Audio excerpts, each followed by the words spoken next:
at least until the morning. Everything I'd built, the peace I earned, the fence I maintained, the porch I repaired with my own hands, was suddenly treated like someone else's property. It started on a quiet morning when the sun was still low enough to cast long shadows across the gravel of my driveway. I'd just finished patching a soft spot near the steps and planted the warning sign I'd made the night before. A simple message, nothing aggressive, nothing dramatic. Just a clear boundary line, keep off, private land, no trespassing. That sign was the first choice I made in years that genuinely felt like I was taking back control of my own home. I didn't get more than a minute to appreciate it before tires crunched on the street and 2 police cruisers rolled into view like I triggered an alarm by setting the sign into the ground. They didn't park like normal officers doing a welfare check. They blocked both ends of my driveway, boxed me in like I was a suspect trying to escape. Doors swung open. Out stepped 2 officers, one younger, one older, both wearing the same stiff expression, like they were approaching a disturbance instead of a retired man standing on his own property with a hammer in hand. The younger officer called out first. "Sir,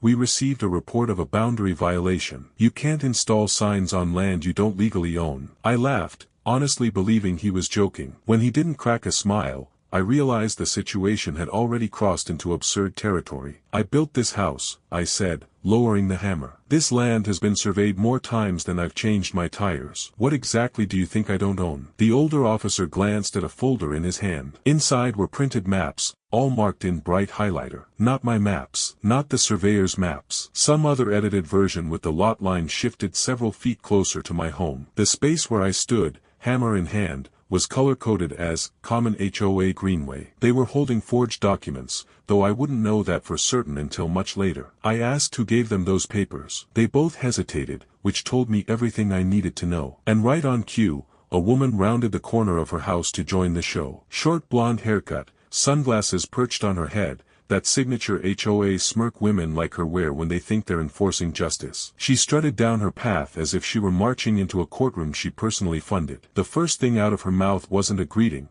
it was a pointed finger aimed straight at my chest. "I told you we'd deal with this," she said. "You're trespassing on community land, and I warned you what would happen if you kept putting things in our space." I stared at her, then at the officers, then back at my sign still stuck in the dirt exactly where the original lot markers had always been. My porch, my gravel, my earth. She was claiming it belonged to the HOA, and the police were standing there like her supporting cast. I felt something shift then, not fear, just a kind of cold clarity. If they were willing to show up this quickly and this aggressively over a sign, then whatever they were planning had started long before today. This wasn't about a sign. This wasn't even about a boundary. They were coming for something much bigger. And as I picked my sign back up off the ground, I found myself wondering, if neighbors can rewrite property lines behind your back, what else are they willing to forge to take what isn't theirs? The officers didn't leave right away. They didn't even step back. They stood there between me and my own porch like they were guarding it from me, while Karen positioned herself a few feet behind them with her arms crossed,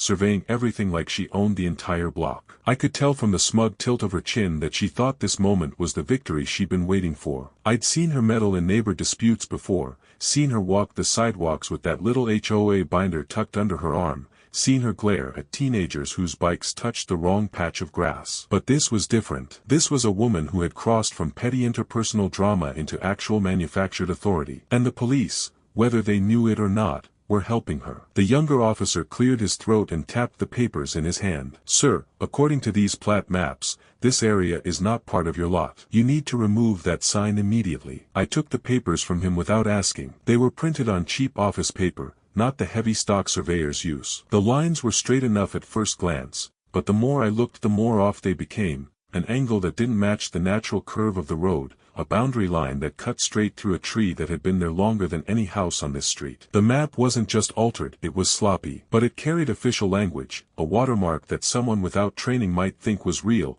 and a stamp that was a photocopy of a photocopy. Karen hovered like a vulture waiting for me to accept the lie. Her sunglasses glinted as she leaned forward. "See, this is why rules matter. You can't just put things wherever you want. There's a system." "Funny," I said. "I didn't realize forging documents counted as a system." Her face twitched. Not much, but enough to tell me I'd hit the right nerve. The older officer noticed it too. His eyes narrowed just slightly before he looked at me again. "Sir," he said, lowering his voice, "is there any chance you have your own copy of your survey?" Inside, I said. Filed and notarized from the year I bought this place. I'll get it. Karen stepped forward so fast she nearly collided with him. He can't go inside, she said sharply. He'll alter something or hide something. Don't let him leave. The officer turned to her with the slow, patient expression men use when dealing with someone who has long since overstepped their boundaries. Ma'am, please step back. She didn't. She hovered, watching, breathing heavily like this whole situation was personal. The young officer shifted uncomfortably. The older one met my eyes and gave the faintest nod,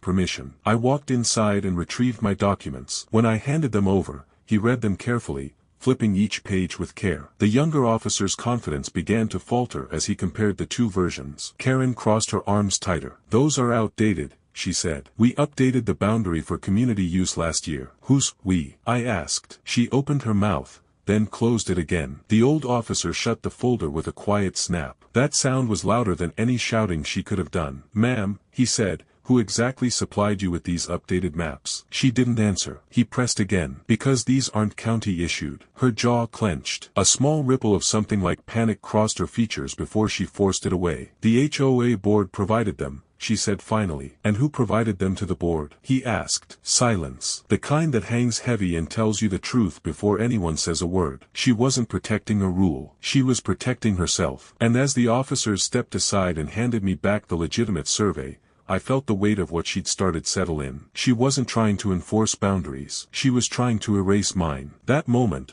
watching her struggle to find a lie that didn't crumble, was the first time I realized she wasn't going to stop. And the question I kept turning over in my the officers left without issuing any citation, which seemed to irritate Karen more than if they'd hauled me away in cuffs. She lingered at the end of my driveway, pacing back and forth like she was deciding whether to storm the porch or march inside the house uninvited. I watched her through the screen door as she pulled out her phone, tapping furiously at the screen, no doubt sending messages to the rest of the HOA board. I had known for years that the HOA was filled with people who liked rules more than people, but I had never believed they would go as far as fabricating boundaries. Karen walked toward her house without looking back, her shoulders stiff, her spine straight like she was holding herself together through sheer willpower. I figured that was the end of it for the day. But I was wrong. That evening, just before sunset, someone dumped a large bag of fast food trash along the edge of my yard. Greasy wrappers, half-eaten burgers, crumpled cups, right on the same area she had claimed wasn't mine. I didn't bother cleaning it. I knew exactly what she wanted,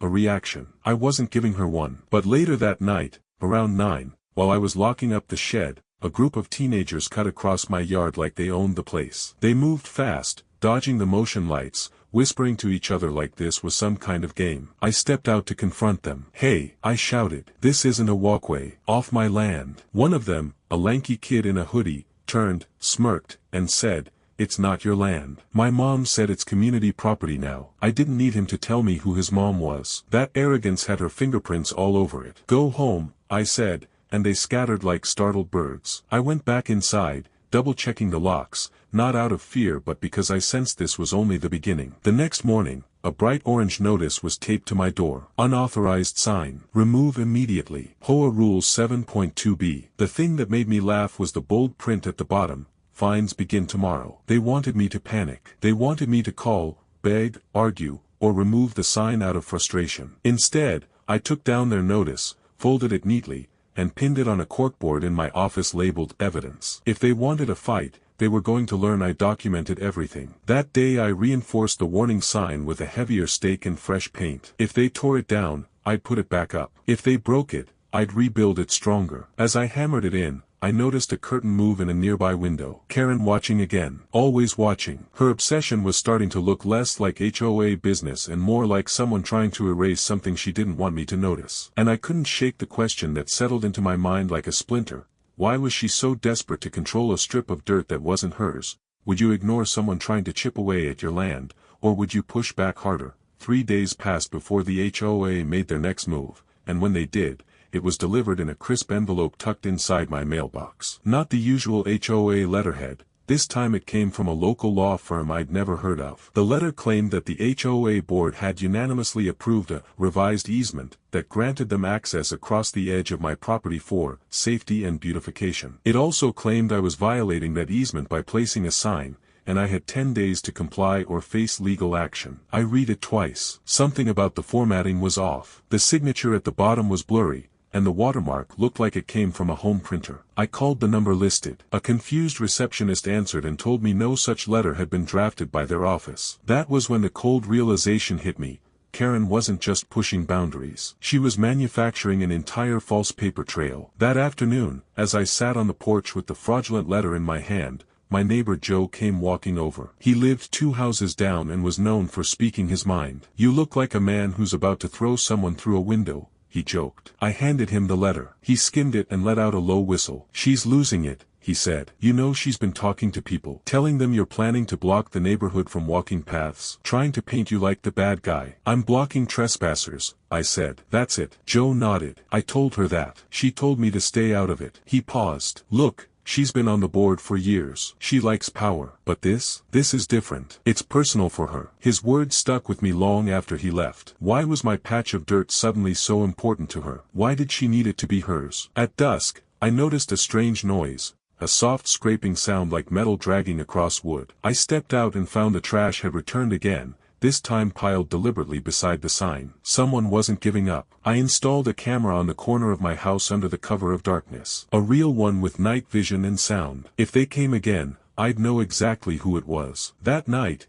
as I reviewed the first hour of footage, I saw her. Keren, standing at the edge of the property, staring at my sign with arms folded, face stern, posture tight with frustration. She didn't move for nearly a minute. She just stood there in the dark, like she was waiting for something, or someone. And as the camera caught her turning back toward her house, there was something in the way she walked, something determined and frantic, that made the hair on my arms stand up. That was when I knew this wasn't about a sign. This wasn't about the property line. This was about control. Something she believed she absolutely had the right to take. And the thing that kept circling my mind was, what happens when a person who feels entitled to the whole neighborhood decides your home is next on the list? Would you confront her directly, or would you prepare for the next ambush? 2 nights later, the ambush arrived, and it wasn't subtle. At nearly midnight, headlights washed across my living room walls. Car doors slammed. Laughter drifted across the yard. I checked my camera feed and saw 3 figures standing near the sign. They weren't teenagers this time.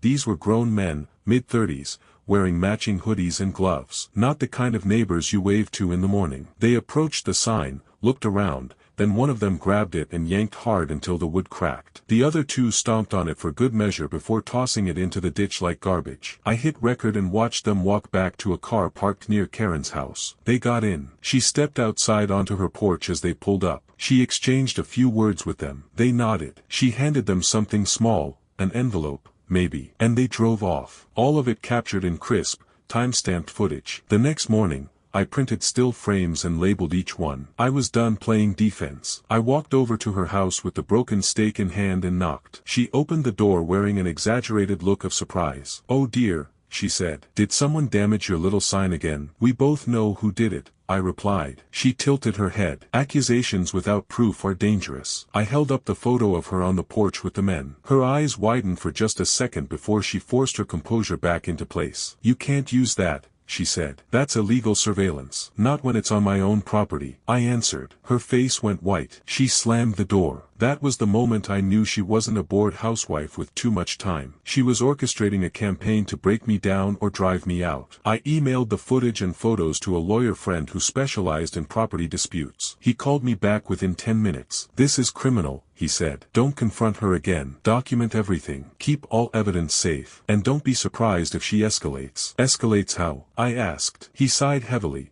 "The way someone does when they've seen too many people underestimate the wrong opponent. By making the police her weapon." His words sank deep. And the next morning when I stepped onto my porch and saw the police cruiser rolling slowly down the street toward my house for the second time that week, I realized he wasn't warning me. He was predicting her next move. If someone was trying to weaponize the police against you, how far would you go to protect yourself? This time, the officers didn't arrive confused. They arrived irritated. The younger one from before sat in the passenger seat, arms crossed, jaw clenched, while a new officer I hadn't seen before stepped out from the driver's side. He walked toward me with a clipboard already in hand. "We've had another complaint," he said. "Harassment, threatening behavior, possible intimidation." "Toward whom?" I asked. "A neighbor," he said flatly. She says you approached her aggressively at her front door. I swallowed a bitter laugh. Did she mention her hired wrecking crew? The officer's expression didn't change. She says you trespassed and threatened her. On her porch? I asked. Yes. Her porch is 5 feet into her lot. I stood on the front step. He paused. Do you have proof? Do you? I countered. He shifted. Sir,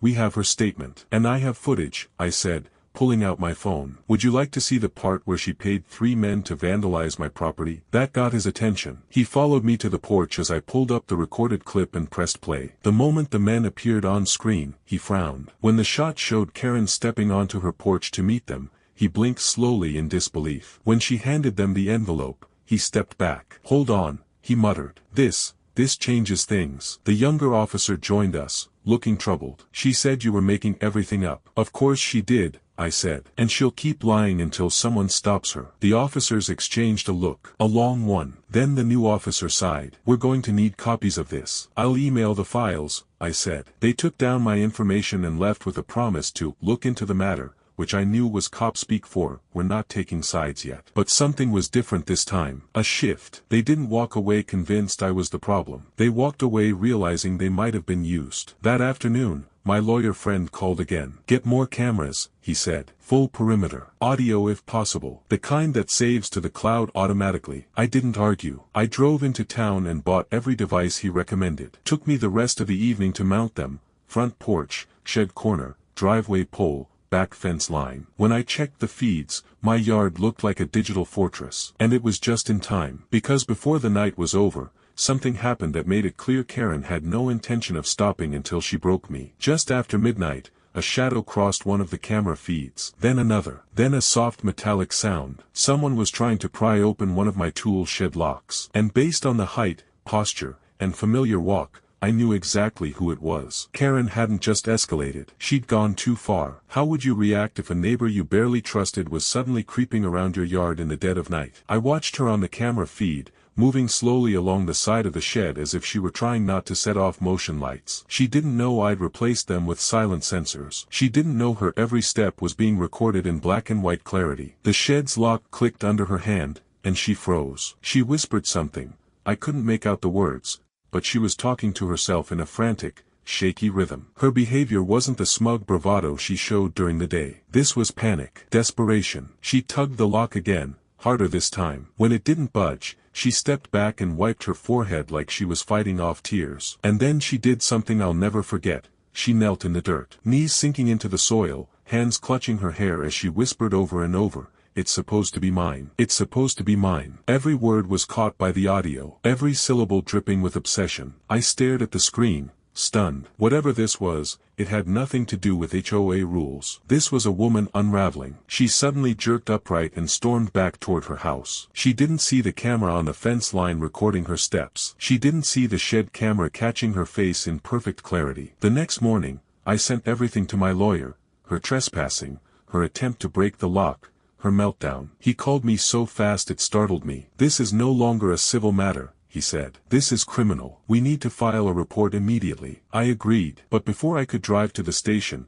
a new email appeared in my inbox from an address I didn't recognize. The subject line read, "You're not crazy." I clicked it open. Attached was a PDF file labeled HOA minutes. Inside was a detailed log showing how Keren had convinced the board to approve a land reassignment proposal, using falsified survey documents. The proposal was unsigned, unfiled, unofficial, meaning it was entirely fabricated by her. The email continued, "She lied to the board. She lied to you. She lied to everyone. I can't stay quiet anymore." No name, no signature, just a single final line. She did the same thing in her last neighborhood. That changed everything. This wasn't her first time twisting entire communities around her paranoia. It wasn't her first boundary war. And if this was a pattern, then the police weren't the only ones who needed to know. My lawyer agreed. "We're filing for a restraining order, a criminal complaint, and a cease and desist," he said. "By the time we're done, she won't be able to walk across your grass without breaking the law." And as I prepared the paperwork, one realization settled in deeper and heavier than anything else.